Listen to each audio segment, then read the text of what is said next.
now tuned into the greatest. So when that bag come, I won't fumble. I'm just stacking on the low, but hey, I'm tired of being humble. Let me get to it. That motivation music. Get control of your life, don't let nobody else do it. Cause I'm not gonna have Metro Ep.538 cruising. Feel like you winning on the... Yes, sir. What's up, everybody? Welcome back to The Run with me, Manny Wilson, all the way from Detroit to Chicago to your speakers and headphones. Now, I appreciate you tuning in to the first interactive sports podcast, a community that makes sure your voice is heard. So if you hear something you agree with, you disagree with, you like or you dislike, hit us up on the voicemail line, 219-413-9405. And of course, we will play your take back on our next episode. And speaking of episodes, shout out to SeatGeek for sponsoring this episode.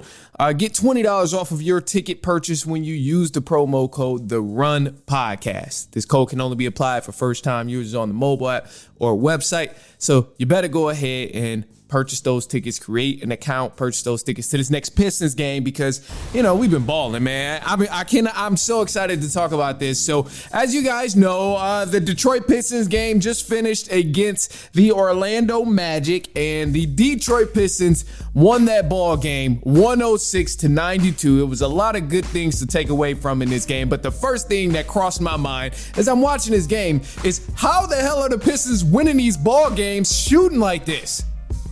Like, I was watching, and obviously they fixed it a little bit better in the second half of this game against the Magic, but over the last stretch of basketball games, the last 4 to 5 games that the Pistons have played, it has not been Detroit basketball for a large majority of the game. There are some stretches where it's Detroit basketball of what I'm used to watching, where good defense is creating easy offense, and that's really how they're winning these ball games. But above all, the level of the intensity has not been there, and the Pistons really in this last stretch of 4 to 5 games have been playing to the level of competition. They've been playing to the competition of their opponents because it's no reason that some of these games should have been as close as they were, meaning the Oklahoma City Thunder game, meaning the Cleveland Cavaliers game, meaning this game here against the Orlando Magic, because kind of tying it back to the Orlando Magic game, we were in that weird space where we couldn't score outside of Cade Cunningham and Duren. And this has happened multiple times. And I'm sure a lot of people who dislike the Pistons will continue to bring this up as an area where the Pistons may not thrive in the playoffs. But I think it's really just a rough stretch right now with a lot of the role guys not being able to get shots to fall, not being able to get these little floaters and open 3-point shots to fall, which is hurting the Pistons because as a result, we're not able to score as much outside of Cade Cunningham and Jalen Duren. So it is hurting us a little bit. However, in this game, to kind of go back to the Orlando Magic and the Detroit Pistons, so happy the Pistons ended up pulling this game out. I was nervous watching this first half. It was very nasty. Again, the Pistons won 106-92, and they found a way to really create that easy offense from playing good defense. This has been the big reason why the Pistons have been winning ball games, because the defense is showing up every night, regardless of how the offense is looking during these rough periods where we can't make a shot, where we're shooting 1 for 15 and 1 for 16 from the 3-point line. This is why the Pistons are still winning, because they play defense. A lot of the great defense that they're playing is creating easy offense. And this is ultimately Detroit basketball. So I know it's been shaky on the offensive end, but the defense has been there to carry us. And luckily, we're going to get Stewart back next game now, so he'll be able to help us out even more. But at one point in this game against the Orlando Magic, this is the perfect way to describe the Pistons in the past 4 to 5 games. In this game against the Orlando Magic, the Pistons at one point were 0 for 15 in the second quarter, and they were only down by 6 points. I don't know how. If you're shooting 0 for 15 in a game, you are getting popped by 20. Realistically, not even an exaggeration, but yet throughout the game, Pistons found themselves shooting 0 for 15 and were only down 6 points, ended up taking the lead as soon as they came out of halftime. They went on to have a 31-18 third quarter run over the Orlando Magic, and this separated them and ended up giving them the lead and ultimately helped them win the ball game down in the fourth quarter and down the stretch of the game. But it's mind-blowing because usually if teams shoot this bad 0 for 15 from the three-point line. They're nowhere near in the ball game to possibly win. And then in the third quarter, Pistons didn't do anything miraculous where they came out just blazing guns, knocking everything down from the three-point line. No, they started building upon the lead because they played great defense, and this led to easy buckets offensively. This led to some open shots offensively that finally started to drop from the three-point line. Thank you, Cade. Thank you, Duncan.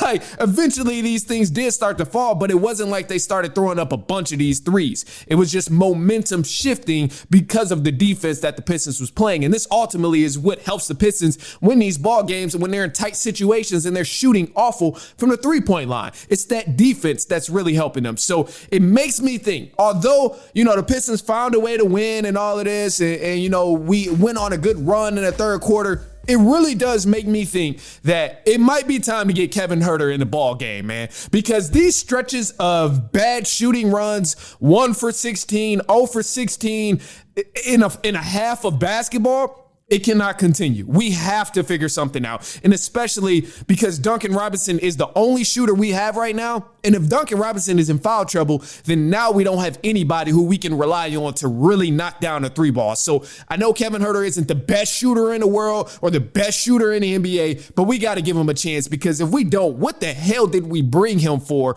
at the trade deadline? Why did we even make these trades happen? And why did we even make this trade happen if we're not going to give Kevin Huerter any minutes, knowing that he can be our shooter, and we're not using him? We got to be able to use him and at least give it a shot, man, because these stretches of bad three-point shooting cannot continue to go on, especially toward the back end of the season. And I don't think it will be sustainable in the playoffs. It makes me nervous seeing some of the numbers this way, and some of the stretches of the game where it's very lopsided from the three-point line and even field goal percentage. There's a lot of times where mid-range isn't falling and three-point shots aren't falling, and also we're missing layups. So now the percentage is very low, not just from the three-point line. And I think we got to get Kevin Huerter in the game, get him some minutes, start to get him acquired to the lineup, because I know he might not be the best defensive player in the world, and that's what the Pistons pride themselves on, but we have to get some sort of shooting going on the offense, because we're winning games purely based on defense right now. And if it wasn't for Cade and Durant putting up the numbers that they're doing on the offensive side, we wouldn't have an offense at all, truthfully. This offense is outside. I don't want to even explain how bad the offense can be at times when Cade and Durant aren't providing anything. But thankfully, we have them, and they're able to make things happen, and the rest of our guys play defense, and this is what's keeping us alive. If anything, when in doubt, the defense is shifting the momentum. The defense, the block shots, the steals, the forced turnovers that we're getting are creating easy offense for the Pistons. But that's all we have in terms of momentum changers outside of alley-oops. Because when we're not making threes and we're not making shots at all, these things really, really hurt us down the line. And I just know it's only a matter of time until we see another team where they're hitting on all cylinders and the good defense is not really helping us in a sense.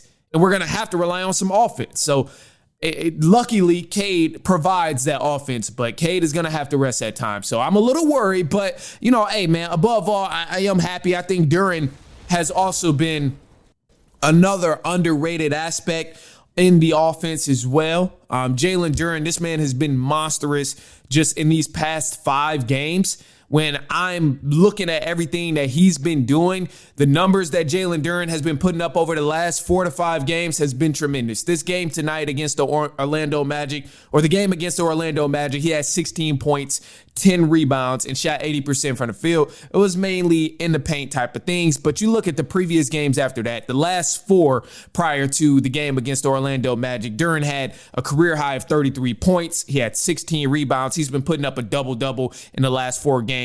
I'm talking 25 points minimum and 11 rebounds minimum, double-doubles in these last 4 games. So he's been tremendous.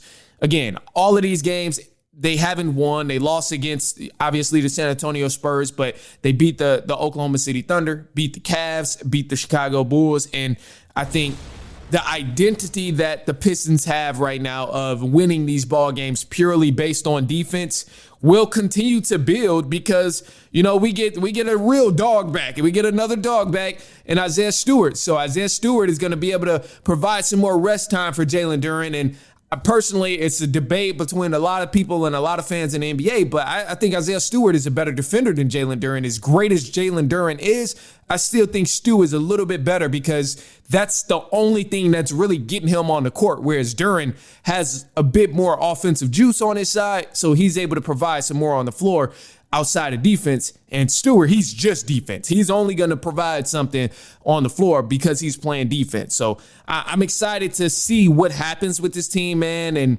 obviously we got a tough schedule ahead. We got a couple more games in this long stretch. We will play, let's see, it's the Cavs and the Spurs in our next few games.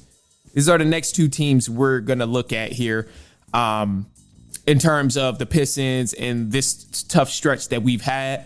But it's been shaky, man. It's really been shaky. And honestly, it's been a little nerve-wracking watching these Pistons play against a lot of these teams, some who been starless in these games. But I really feel like the Pistons have been playing to the level of their competition. In a lot of these games, shooting has been bad. The energy hasn't always been there all throughout the game. Now, granted, there are some spurts where they play great Detroit basketball. But outside of that, man, it's been some sloppy play, bad shooting. The defense is not always on. And luckily, they can turn it on and close out these games. That's been very close through this 4 to 5 game stretch. So I'm glad they're winning, but it's been some scary wins. That's all I can say. But a win is a win. I'll take it. Other than that, look, man, we got some more stuff coming up. So don't go anywhere. I want to take a look at the shot charts as well in this game against the Orlando Magic here, because it was a couple things that I'm concerned about. And just like the whole being of the Eastern Conference right now with the standings and some of these teams that I'm watching, I want to kind of get into some more NBA stuff. So it'll be part of a side note, just some rambling thoughts that I have on the NBA and the state of these certain teams that we're watching right now. So we'll be right back, but don't go anywhere. It is halftime.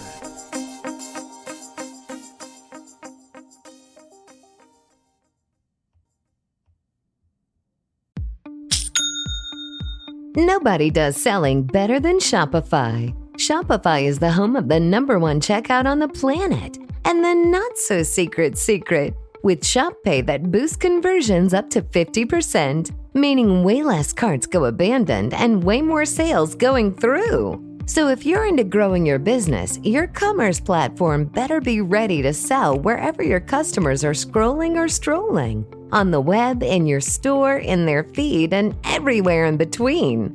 Businesses that sell more, sell on Shopify.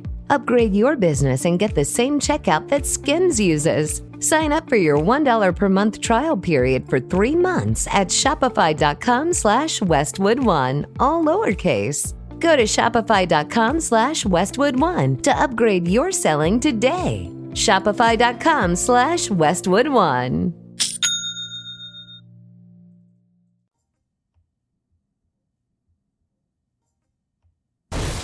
All right, what's up, everybody? Welcome back to The Run with me, Manny Wilson. Hit us up on the voicemail line, 219-413-9405. And, of course, we'll play your take back on our next episode. Man, let's look at the shot chart, though. Before we jump into all the other teams and just some of the things that's going on in the state of the NBA, East and West, I wanted to really focus in on this Detroit Pistons versus Orlando Magic shot chart, more so on the Pistons side because, bro, I don't know how they've been winning games, man. It's really hard to understand like how the Pistons have been pulling out these ball games and outscoring opponents when we're shooting this poorly, especially from the three-point line. If you look at this shot chart, this is the full game here. They shot under 50% in this game against the Orlando Magic. But as you see here for the entire game, 4 threes? And we can filter it out also to really see what it was. And let me actually just look on the sheet here, because this is crazy. I just don't understand how we're still winning these games. And I know it's defense. That's the main ingredient here of why we're winning. But above all, we hit 4 3-pointers out of 30. We shot 13% against the Orlando Magic, but yet we still beat the Orlando Magic by more than 10 points. If that doesn't say this team is a defensive ass team, I don't know what does. If that doesn't say Cade is carrying us on his back and he's the MVP because without his scoring and his playmaking, distributing ability, the Pistons wouldn't dare have a lick of offense on the floor. I don't know what else says that, bro, because it's really insane. And it's unacceptable, truthfully. It's truthfully unacceptable. So look at the shot chart. Just look at the shot chart here and understand that this is pitiful. You look at the Pistons shot chart, just clink. In the first half, I think we hit literally one 3-pointer. Everything else came from inside the paint. Literally one 3-pointer there. And just a bunch of misses. You look at the Orlando Magic, they're knocking things down. They're getting it done on inside and outside. But ultimately, the second half really shifted because there was a big defensive turn here.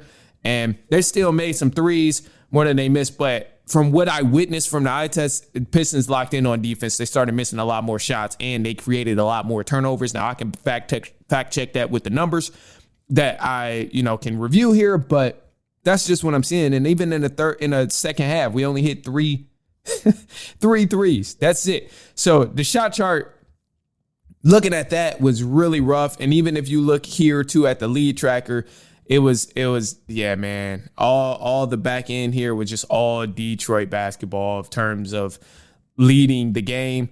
And one of the things too, man, that I can't help but to shine light on this. I know we got some other great players in the league right now doing their thing. Jaylen Brown, obviously, he's doing a great job over there with the Celtics. He's balling out. SGA just returned, so MVP conversation is heating up a lot. But I still just will not put anybody ahead of Cade Cunningham right now in the MVP race. Because although there's a lot of stars that's coming back, literally, the Pistons have no offensive bone in their body if Cade is not dropping 28 and 10. Like, if he's not doing this, the Pistons aren't scoring the ball. And people aren't being able to get these open shots and these put back layups and these easy layups that the Pistons desperately get inside the paint. Because going back to the shot chart, just to bring this up again, the shot chart here shows that over 80% of the Pistons buckets have come from inside the paint here. Over 80% of the Pistons buckets have come from inside the paint here in this game against the Orlando Magic. They made literally 4 shots from behind the 3-point line. Everything else was right there in the paint. If Cade isn't the one making these threes, or if Duncan Robinson ain't making these threes, then it's over with. Because Cade himself, I believe it was 2 threes that he hit just alone, and Duncan Robinson gave us 1, or it was Javonte Will. I think it was Javonte Green gave us 1 3-pointer as well. But outside of Cade Cunningham and his offensive ability, we're not getting any offense, bro. We're not getting any offense. And I know Duren has had a great few past games, putting up a career high of 30 points and all of that. And he's developed a lot on the offensive end, but he's still not really carrying us offensively. He's controlling some things on the glass. He's controlling the paint, playing great defense, and being able to knock down some close shots, whether it's a fadeaway, a hook. He has some better post moves, which I love that I'm seeing out of Duren. But ultimately, he's not controlling this offense. Cade is controlling this offense and creating points for everyone else who's getting involved on the scoring total. So that's just a huge reason of why Cade is MVP. I understand what Jaylen Brown is doing. I understand what SGA is doing, what Jokic is doing. That stuff is cool. I get it. But those teams would still very much be able to put up points and have some sort of identity without their star. As we've seen the Thunder, they give teams a run for their money. They still been winning even without SGA. Denver Nuggets, you can't really say the same exact thing, but they still have other guys to be able to score the ball in Jamal Murray. Pistons, nah, not at all. So that's just, it's wild to me, and it really sticks out to me. So to kind of bring up some other things here, there's a few more teams I did want to go ahead and bring up. So let's look at the standings really quick for everyone who is on the live. And if you're on a pod, then you just got to listen up. But so the standings here I'll go over. I know the Pistons still have the best record in the NBA right now, first in the Eastern Conference. Celtics are number 2 in the Eastern Conference, fairly good team still. New York Knicks number 3, Cavs 4, Toronto Raptors 5, and everyone else after that I'm not too worried about. In the Western Conference, Oklahoma City is number 1, San Antonio Spurs at number 2, Houston Rockets sitting at number 3, Minnesota Timberwolves number 4, Denver Nuggets 5. It's neck and neck all through that 1 through 5 range, but kind of the teams that really I can see as a premier threat. Obviously, in the Eastern Conference, I won't even play anybody in the Eastern Conference. I'll be 100% honest. There's multiple teams in the Eastern Conference that are threats for an actual NBA championship. I see 1 through 4 being legitimate threats to go win an NBA championship. And 1 through 4 is the Pistons, Celtics, Knicks, and Cavs. I think all of those teams get out the first round, and now be the core group that we see in the semis is between the Pistons, Celtics, Knicks, and Cavs. Right now, a lot of teams are playing good basketball. 76ers are playing good basketball. They're doing solid for the most part. Obviously, the Hornets, they've been playing really good basketball. The record doesn't reflect that, but the Hornets are a damn good basketball team. Orlando Magic is good. Toronto Raptors is good. So there's some teams that will be threats, but outside of that top 4 between Pistons, Celtics, Knicks, Cavs, I don't really see too many teams like making a huge run to go win a championship in the Eastern Conference. And it's very similar in the Western Conference. So obviously the same teams, or the similar teams we have in the Western Conference, top 5 right now: Oklahoma City Thunder, Spurs, Rockets, Timberwolves, Nuggets. Outside of these 5 teams in the Western Conference, I don't see the Lakers winning a playoff series. I just don't see it happening. Man, this team don't play enough defense. This team is lazy. Yes, they have some good nights where they might look good, or Luka might give you a triple-double. That's a 30-point game as well. And LeBron might have a historic night for a 40-year-old man and all of that. But ultimately, I'm not sold on the Lakers at all. This team is just very dysfunctional. And honestly, I don't even think they're well coached. And I like JJ Redick.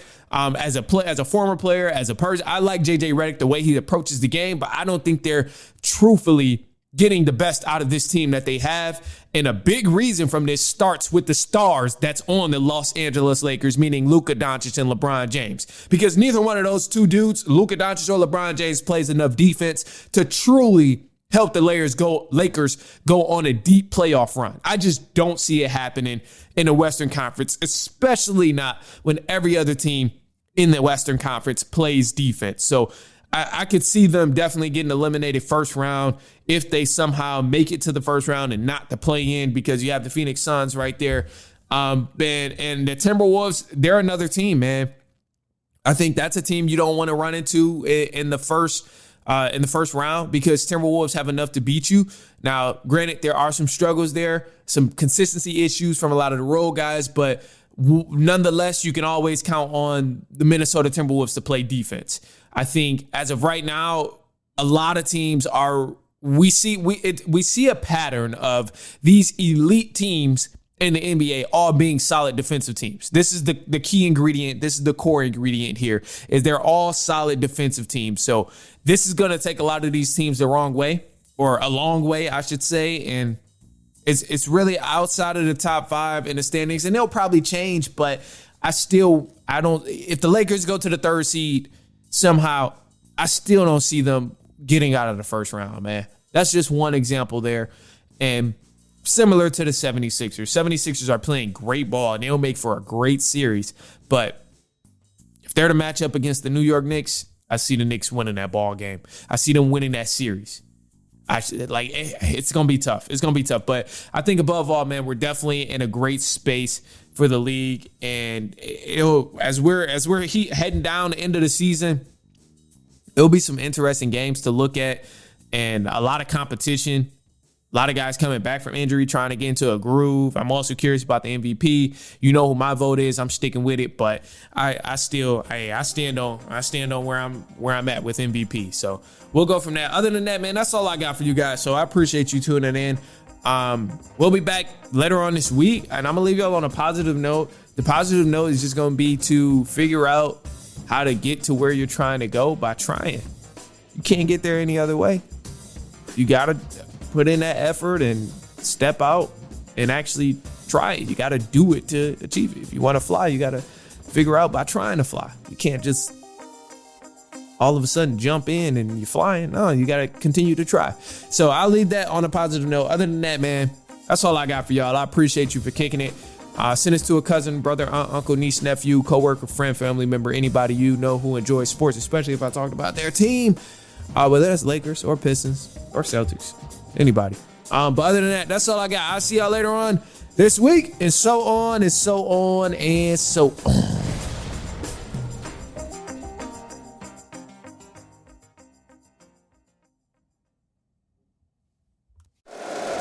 If you like the show, please take a moment to rate, review, and subscribe. It really does help the show to grow. Thank you for listening.